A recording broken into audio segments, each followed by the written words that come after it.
Bom, vamos então às considerações sobre esse capítulo 4. E aí, tá preparado? Então fica confortável e vem comigo.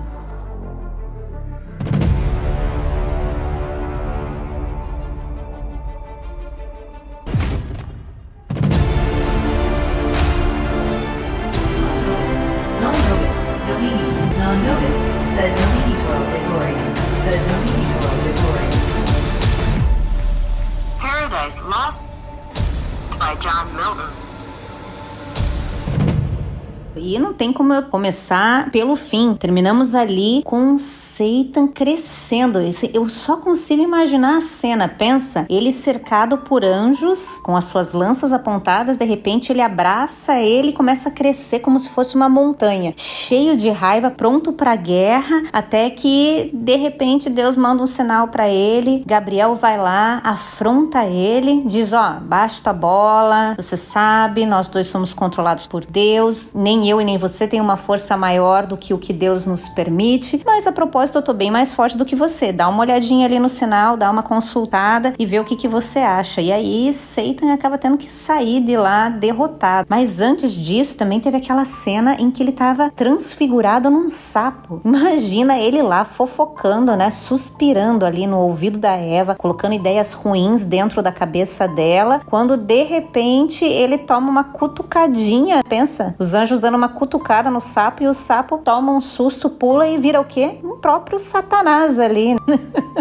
E engraçado, como ele é afrontoso. Ele tá em menor número e tá ali enfrentando os outros anjos. Também não baixam a bola, né? Gosto desses anjos aí. Gosto deles enfrentarem o que Satan se acha tão poderoso para tomar o lugar de Deus. Então eu gosto quando eles se enfrentam assim. Mas sei que ainda eles vão se enfrentar outras vezes, né? Porque Satan, como a gente sabe, não desistirá. Ele vai sair ali, mas ele voltará. Um outro ponto interessante foi a leitura do mito da Pandora e Epimetheus. Eu costumo fazer, então, essa busca sobre mitologia e sobre as referências da Bíblia, e eu acabava não incluindo. Eu resolvi incluir dessa vez e ficou super longo, não pelas passagens bíblicas que são mais curtinhas. Até poderia incluir elas mais vezes, mas aí eu resolvi pegar a história lá do Epimetheus e da Pandora, porque eu sempre faço. Então eu tô lendo, eu paro a leitura, começo outra e assim vai. E aí, como eu tinha esse livro aqui, e eu achei muito legal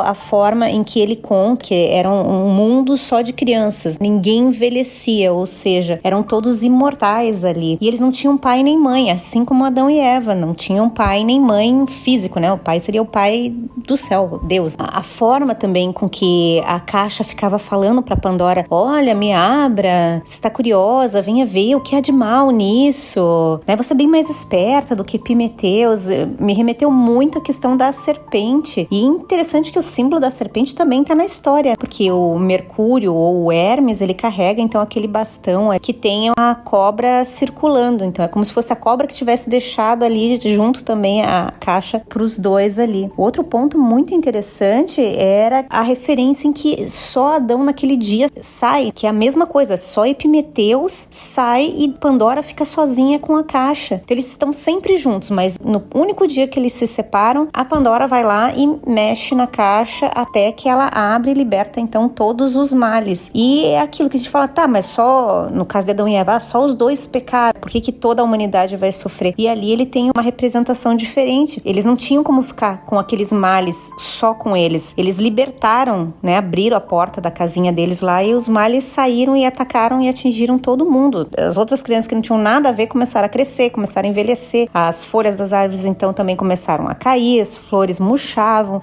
Olha, eu fiquei assim chocada e encantada quando eu li a história. Era como se eu estivesse lendo a mesma história, só que em outra versão. Muito interessante. Aí eu resolvi colocar ali, espero que você tenha gostado também dessa parte da historinha da Pandora e do Epimetheus. E para fechar então os comentários sobre esse capítulo, eu li bastante, vi vídeos que falavam que John Milton, o escritor, o autor dessa obra, ele era considerado herético, né? Primeiro porque diziam que ele não acreditava na Trindade, né? Ele separa bem no livro, né? Tem o pai e o filho é outra coisa, não existe a Trindade como nós conhecemos hoje e não é assim que ele representa.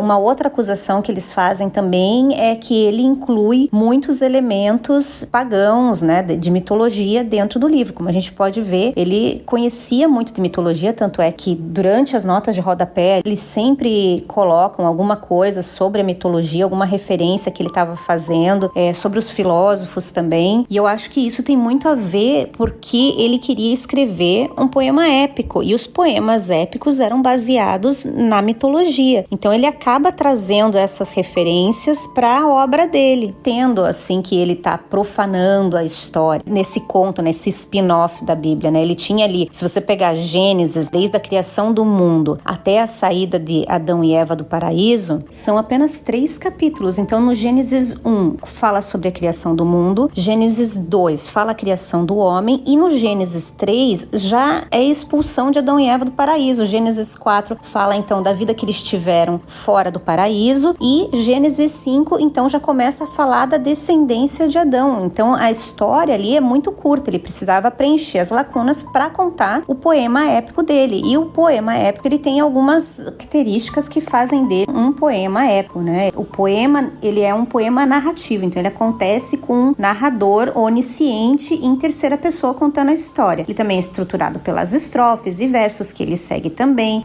e ele apresenta as seguintes partes: a introdução do como aconteceu, o que é a história, tem a invocação que o Milton faz quando ele pede a musa inspiradora dele, tem a narração do que aconteceu e o epílogo, que é o final. Então Milton segue todos esses aspectos mais formais que montam ali uma epopeia. Outra coisa que são aspectos temáticos da epopeia. Então ela tem um herói, né? O que vai acontecer com eles? Muitas pessoas consideram que o herói dessa obra é Satan. Milton já disse que o herói é Adão e Eva, porque a história é de Adão e Eva. Que mais? Tem a representação então em versos de homens que são superiores, e isso também tem ali na história. Tem a presença de elementos maravilhosos, sobrenaturais, como interferência de deuses da mitologia. Tudo isso fazem uma epopeia. Ele muitas vezes substitui então esses deuses da mitologia pelo Deus cristão, do cristianismo, e tenta focar ali, mas muitos desses elementos ele acaba trazendo, porque são as referências dele, e é baseado nelas que ele está tentando escrever. Então uma epopeia que, ao invés de falar sobre mitologia e deuses gregos, ele está trazendo para dentro do cristianismo.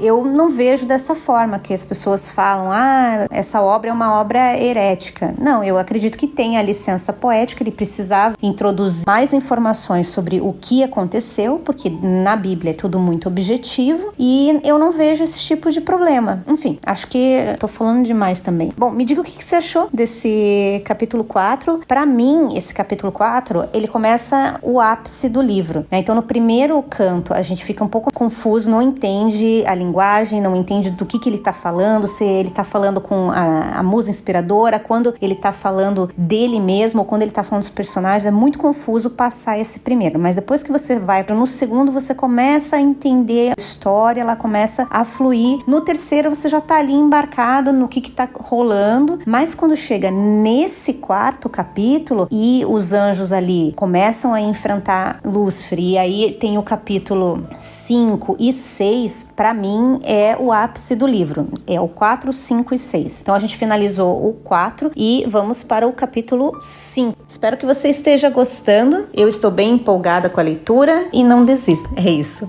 Beijo. Fui.